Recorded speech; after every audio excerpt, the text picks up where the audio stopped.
What's up, everybody? It's Jordan. Today I'm super excited to be showing you how to do Witch House, Salem, CRIM3s, Crystal Castle style, more trappy stuff like that. To go along this video, you can get this full template at the top of the description on my website. Make sure to grab that. Thanks for the support, guys, and let's get started. Alright, so we're moving really slow. It's like a trap beat at 112 BPM, and the first thing we have here is this vector grain.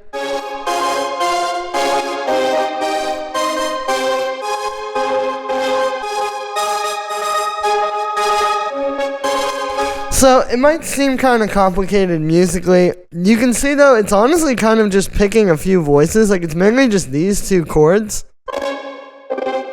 And then just different voices within that scale. Like you can see here, for example, the last two chords, I'm actually just taking notes away from those first two and then kind of like re-inverting them to different octaves, right? Because this is not following the exact same chord progression.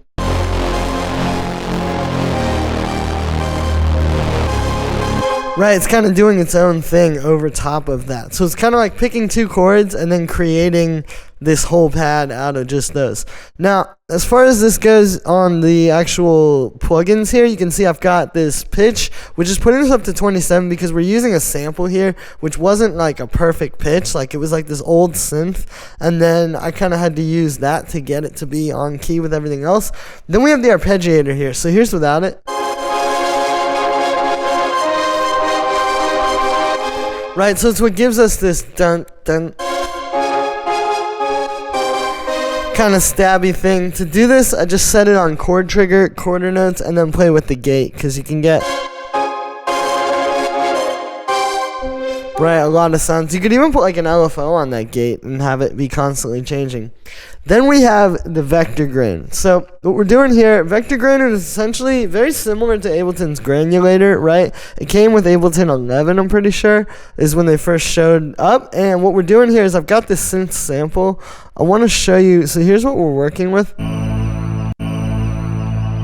It's that. It's like this old lo-fi synth sample. So already it's like pretty, you know, like that. But then what we're doing here is I've taken it and I put it in here where it's moving all around the sample. That's what this vector is. It's kind of like, yeah, moving it around the sample. Then we have a bit of reverb, some overdrive, which you can hear textures this a lot and just really brings it out. And it also brings out the reverb and helps to give it that Witch House sort of feel. Then we're sidechaining this to the kick, and then we have a high pass filter because we still want this to be clean and not make the mix muddy. Then we got this thing.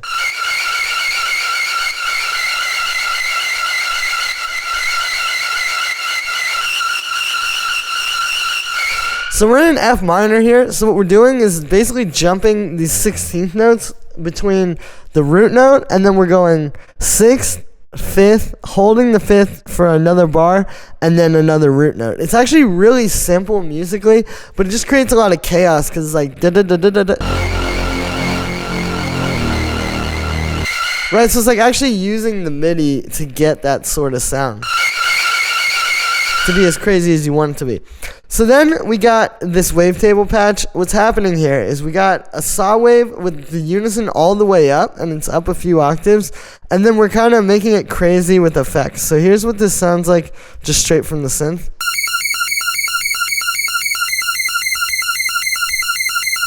Right, then we're putting it through reverb.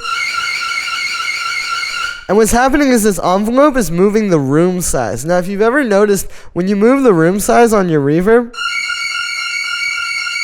see how when it's not moving, it's very straightforward, but when you move that, you actually get a bit of like a pitch wobble, right? Like you can hear it kind of create some vibrato, but it's like a weird vibrato, right? It's very uneasy, and it's not like just that same thing as just moving the pitch inside of the synth. So that's essentially why we're doing that. It's like a way to kind of take this and just make this basic saw wave a little bit more exciting. Then we got this pedal distorting it. But it's only on 56%, so we're still getting a little bit of the dry signal. Sidechain, and then we're high passing it. Then we got the bass.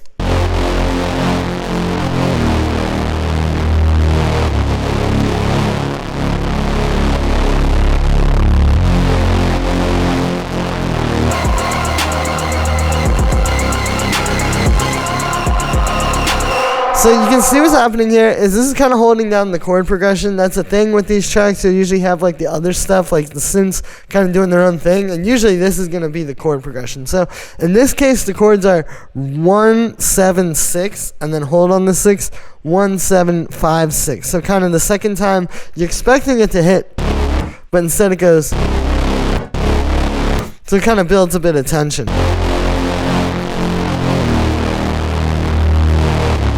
For the sound on this one, we're using Wavetable. It's just 2 saw waves, super detuned. You can see one's actually an octave up from the other one. So you're just getting this really, really fat waveform. Like if I turn all the effects off, it's already really big. You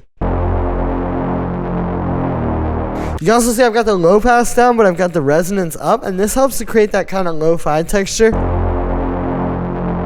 Then we have a really short reverb, just a little bit to give it some sauce, a bit of amp.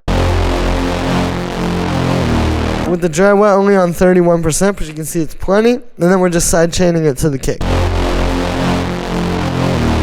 So then we got some vocals.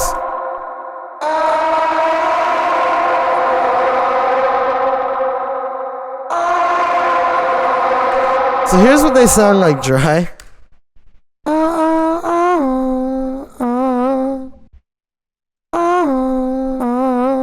So yeah, it's this little vocal run I did. I quantized it a little bit because I actually recorded that not to the metronome. I just thought it sounded cool, so I threw it in real quick. And then once I sang that, I just took these 2 hits at the end, those, and then it's like that. And then you can see I chopped that one instead of being here. I put it on the 8th note before.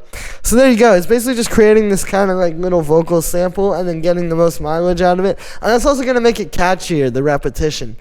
The other thing with this one is you'll notice it's no auto-tune for a reason, honestly. Like, I mean, for one, I think if you can sing all right pitches already, you don't necessarily always need it.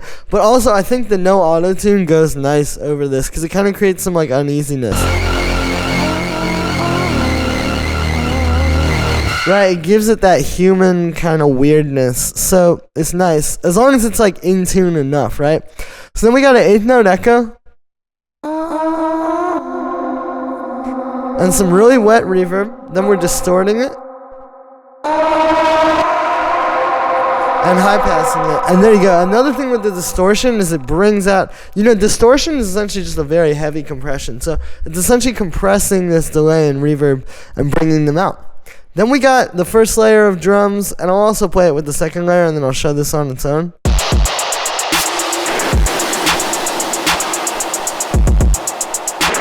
Alright, and then here's this on its own.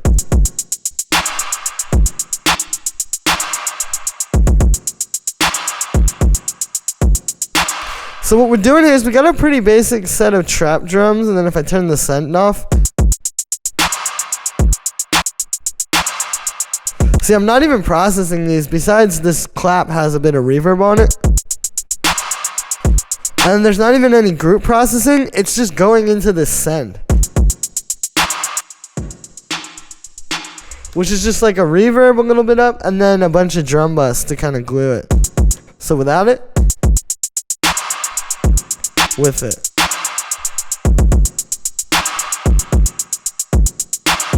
Really simple drums. You just want to keep the punch, because the thing is, like, if you overprocess them too much and the original samples aren't punchy, it's not going to be that epic, huge witch house sort of thing. Like, part of that sound is a kick and snare just smacking through the mix, right? Then we have this little effects layer for the drums.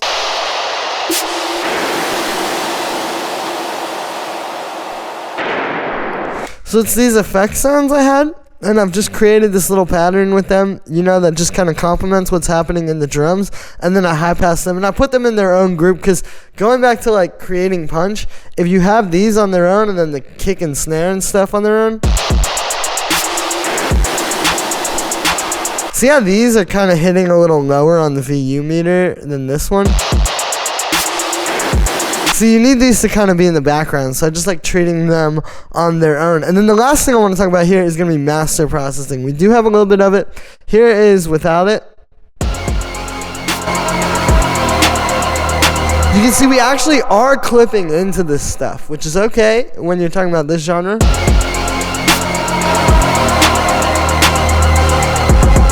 Then we bring in the saturator on hard curve.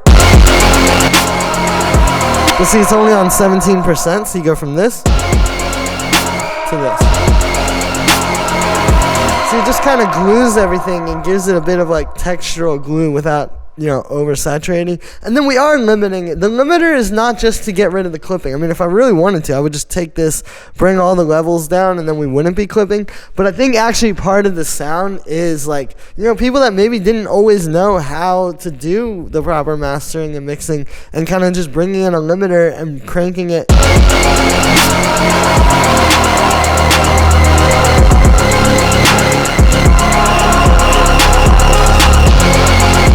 But you can hear it's hard and it's really powerful. So I wouldn't shy away from that, even though this is technically the wrong quote-unquote way to master tracks.